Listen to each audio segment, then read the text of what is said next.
আসসালামু আলাইকুম গাইস, আশা করি আপনারা সকলেই ভালো আছেন। আমি আপনাদের দল আলহামদুলিল্লাহ ভালো আছি। তো গাইস, আজকের ভিডিওটি হচ্ছিল বেশ কিছুদিন ধরে আমি একটা হলো low budget planted tank set up একটা আমি ভিডিও দিয়েছিলাম, আপনারা চাইলে আমার শর্টস ভিডিও দেখতে পারেন, দিয়েছিলাম। আজকের ভিডিওটি হচ্ছিল কীভাবে আপনি আমার মতন হচ্ছিল low budget planted tank set up করতে পারবেন সেটা নিয়ে ভিডিও। তো ভিডিওটি দেরি না করে শুরু করা যাক। প্রথম যে টপিক নিয়ে কথা বলবো সেটা হচ্ছে ওদের ট্যাঙ্ক সাইজ নিয়ে। আপনারা 1 থেকে 2 ফুট ট্যাঙ্ক রাখার চেষ্টা করবেন, তো 20 থেকে 40 লিটার পানি রাখার চেষ্টা করবেন। যদি ছোট ট্যাঙ্ক হয় তাহলে অবশ্যই মেনটেন করা খুবই সহজ হবে। আর ট্যাঙ্ক সাইজ আপনারা হলো বড় রাখতে পারেন, ছোট রাখতে পারেন, যাতে ছোট ট্যাঙ্কটা হলে আপনাদের খুব সহজেই মেনটেন আপনারা করতে পারবেন। দ্বিতীয় যে টপিক নিয়ে কথা বলবো সেটা হচ্ছে হলো সাবস্টেট নিয়ে। সাবস্টেট একটি হলো গুরুত্বপূর্ণ, যেটা হচ্ছে অ্যাকুয়ারিয়ামের নিচের স্তর।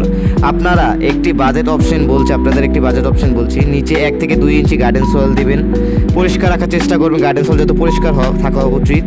উপরে 1 ইঞ্চি গ্র্যাভেল দিবেন, হতে পারে বালু, হতে পারে হলো ছোটো ছোটো পাথর, ওই যে সিলেটি যে ছোটো ছোটো পাথর বালু আছে ওগুলো দিতে পারেন। ভালো হচ্ছে হলো অ্যাকুয়ারিয়ামে প্লান্টস হয় চাইলে আপনারা বেটার গ্রোথ করতে পারে, মানে প্লান্টের জন্য বেটার গ্রোথ হবে, আমি এটা সাজেস্ট করছি। তৃতীয় যে টপিক নিয়ে কথা বলবো সেটা হচ্ছে লাইট নিয়ে। আপনারা চাইলে এলইডি হোয়াইট লাইট ইউজ করতে পারেন। এলইডি লাইট আপনারা 10 থেকে 20 ওয়াট ব্যবহার করতে পারেন। অবশ্যই প্লান্টের ট্যাঙ্কে দিনে 6 থেকে 8 ঘন্টা লাইট অন রাখবেন। কখনও রাতভর লাইট ব্যবহার করবেন না, না হলে আপনার প্লান্টের ট্যাঙ্কে এলগি জমে যাবে। তা অবশ্যই খেয়াল রাখবেন প্লান্টে যাতে এলগি যাতে না জমে। চতুর্থ নম্বর যে টপিক নিয়ে কথা বলবো সেটা হলো বিগিনার প্লান্ট নিয়ে। আমি বিগিনার প্লান্টের আজকে আপনাদের কিছু ধারণা দেবো। বিগিনার প্লান্ট আমি যেগুলো আপনাদের ধারণা দেবো ওগুলো লাগালে আপনাদের অবশ্যই প্লান্টের ট্যাঙ্ক সেট আপটা খুবই সুন্দর হবে।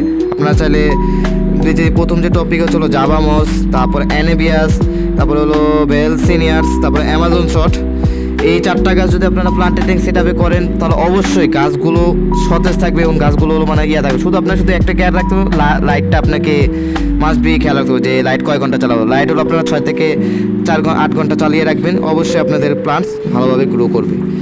পঞ্চম যে টপিক নিয়ে কথা সেটা হচ্ছে হলো ওদের মাছ নিয়ে। আমরা হলো কী মাছ রাখবো প্লান্টেড ট্যাঙ্কে, তো একটা আমাদের অবশ্যই একটা প্লান্টেড ট্যাঙ্কে মাছ রাখা উচিত। প্লান্টেড ট্যাঙ্কে আমি জ্যাব্রাডিনিও রেখেছিলাম, আমার গাপ্পিও ছিল এক জোড়া। আমার গাপ্পি এক জোড়া মারা গেছে, এখন আর আমার গাপ্পি নেই, এখন সব জ্যাব্রাডিনিও।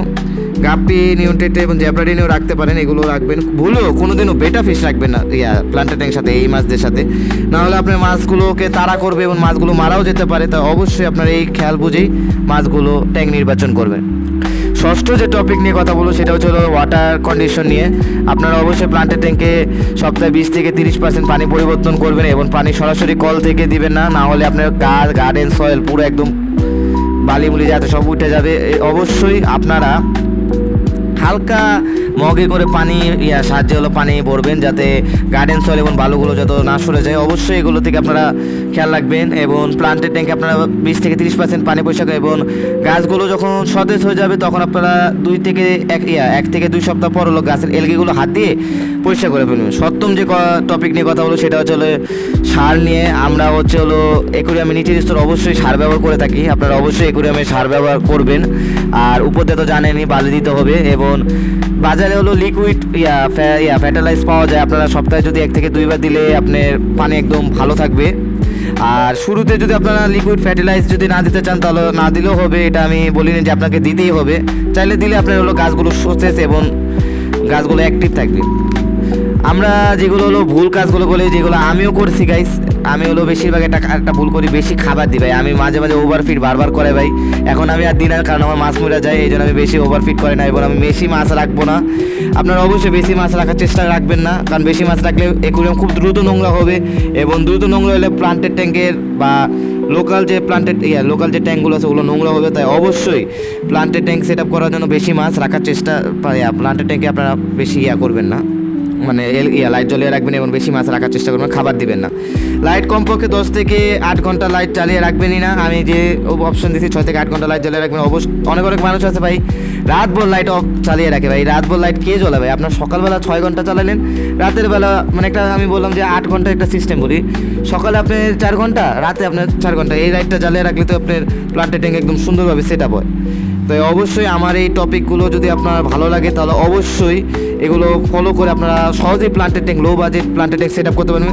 হাতে আপনারা মনে হয় 400-500 টাকা ভালো প্লান্টেড ট্যাঙ্ক সেট আপ হয়ে যাবে আমি আশা করছি। চাইলে আমার এই টপিকগুলো যদি খেয়াল করেন তাহলে আপনারা আপনাদের অবশ্যই প্লান্টেড ট্যাঙ্ক সেটা ভালো হবে। তো ভিডিওটি যদি আজকে এই পর্যন্তই রাখছি, ভিডিওটি যদি ভালো লাগে অবশ্যই লাইক অ্যান্ড সাবস্ক্রাইব করতে ভুলবেন না। এবং আমি এই সম্পর্কে ভিডিও ফিশ কেয়ার এবং প্লান্টের স্যাং সেট আপ যা ভিডিও আছে সব রিলেটিভ এগুলো ভিডিও বানিয়ে থাকি। আপনারা চাইলে আমাকে সাবস্ক্রাইব করে আমাদের পাশে থাকতে পারেন, এবং আমি ডিসক্রিপশনে লিঙ্ক দিয়ে দিয়েছি, আপনারা চাইলে এগুলো দেখতে পারেন। তো আজকের জন্য আমি বিদায় নিচ্ছি, আল্লাহ হাফেজ।